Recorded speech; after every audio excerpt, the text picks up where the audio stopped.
Hello and welcome to the Joe Ligato Show. I'm your host, Dr. Joe Ligato, and today we're going to be reviewing some of the things that the Israeli media says about the conflict in Palestine and Israel that shows Israel killed its own civilians. And we've talked about this a lot, where I condemn Hamas for the things it did in Syria, fighting against the Syrian government, because that's a sectarian conflict between Sunnis and Shias, and that shouldn't have happened.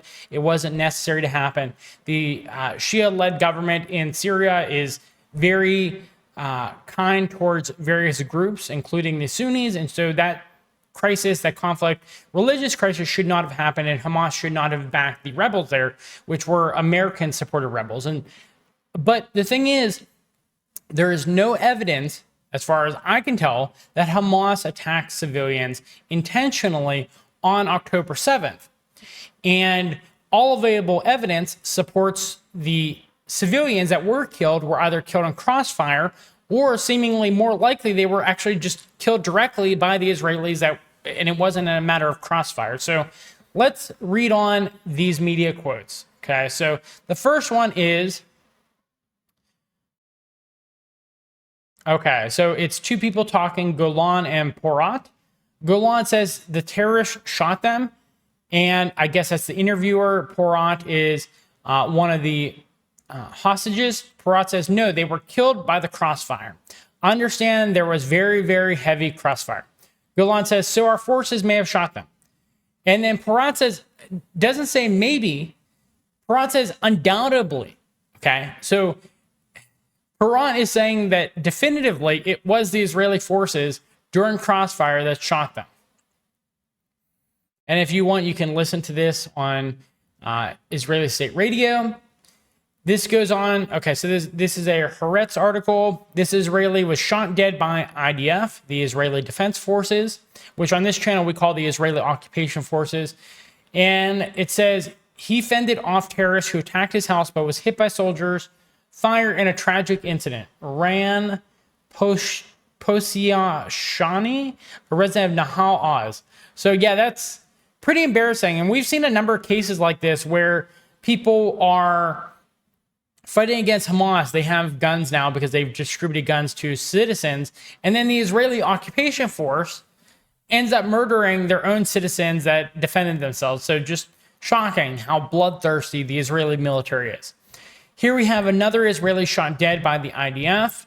Niv Ayos was killed by the IDF fire while driving on Route 4 on his way to one of the army bases. On my child's body in the autopsy, there were 100 bullets. Wow. It's just shocking that this type of thing is allowed to happen. 100 bullets? That's not a misfire. They made this person into Swiss cheese to have 100 bullets in there. That's, I mean, there must not have been enough of this person's body left to have 100 bullets go through it like that. Just shocking. And like, you would think that the Israeli citizens would be more concerned about this, but they do not seem to be concerned about this. Maybe it's because their media apparatus is so controlled that they're not even seeing some of these things. Okay, so next up we have an Apache pilots who couldn't differentiate Israelis from Palestinians. The pilots realized that there was tremendous difficulty in distinguishing within the occupied outposts and settlements who was a terrorist and who was a soldier or civilian. Yeah, I've heard that it was actually the case where their commanding officers said, listen, you have to fire a certain number of shots. There was like quotas they had to meet to show that they were doing something. And so what they did was they just fired on anything that was moving. And in a lot of cases, that was their own citizens. And this is talked about in an article on Ynet. And I should mention this entire thread is by Propaganda & Co. So you can go find this if you want to look at the articles in more detail. So we have here, within 3 hours after the attack, some Apache pilots began firing without prior approval. Some of them began to spray the terrorists with the cannons on their own without authorization from superiors. Yeah, you see all these blown up cars. And the thing is, the Hamas militants did not bring heavy enough machinery that they could have destroyed all these cars. This had to come from heavy weapons fire from the Israeli military. So just shocking what is going on here. And it's so obvious too. Like, I don't understand how a country that has such a strong security apparatus could be this incompetent.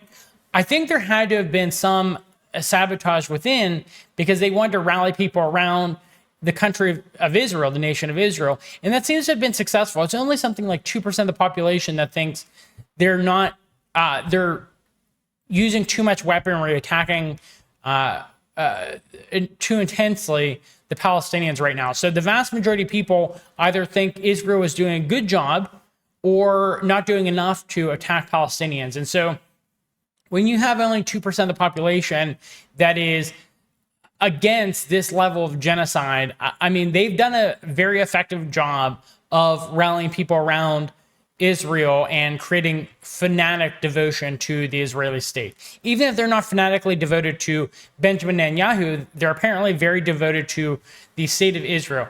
And Benjamin Netanyahu even came out and talked about this. He had accusations against the intelligence community saying they sabotage the security in order to allow Hamas to attack, in order to hurt his reputation as the security guy.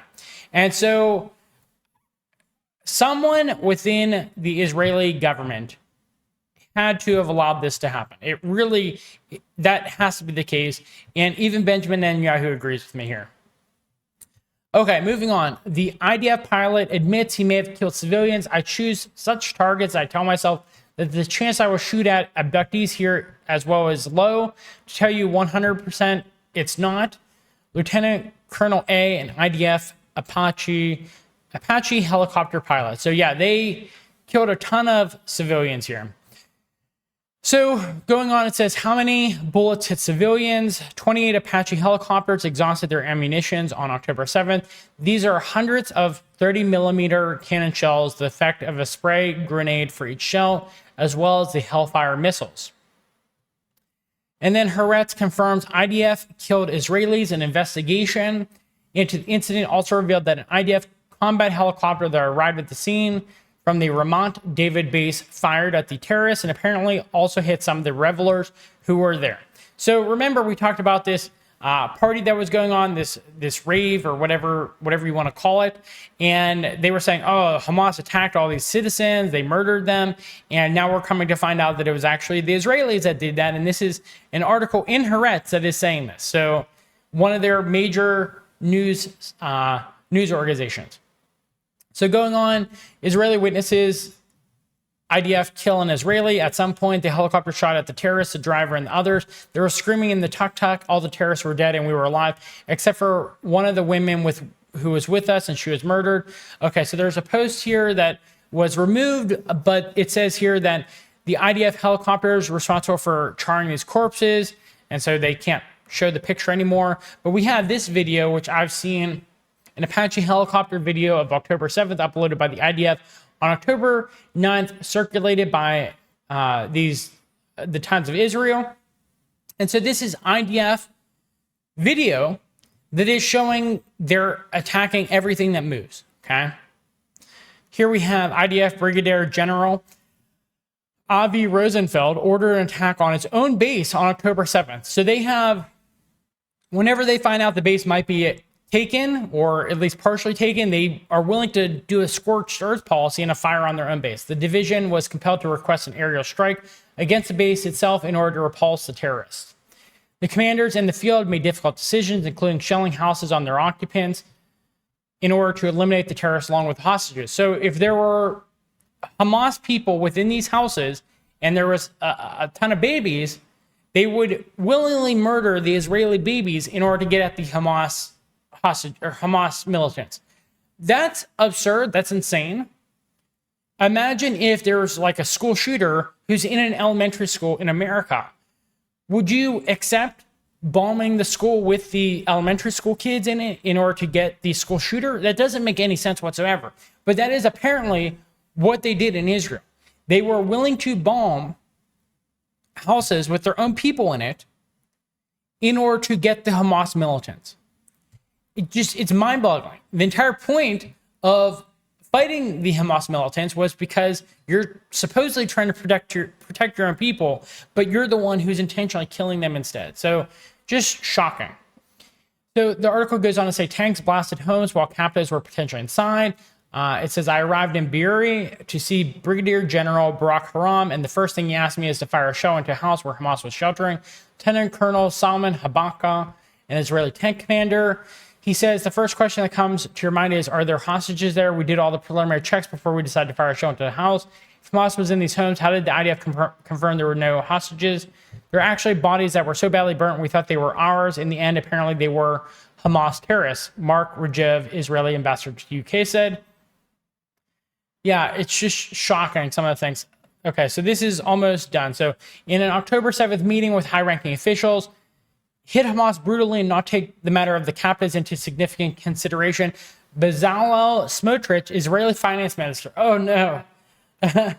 The finance minister does not care about the Israeli captives at all. That's just horrendous. And this is from a Guardian article, The Guardian.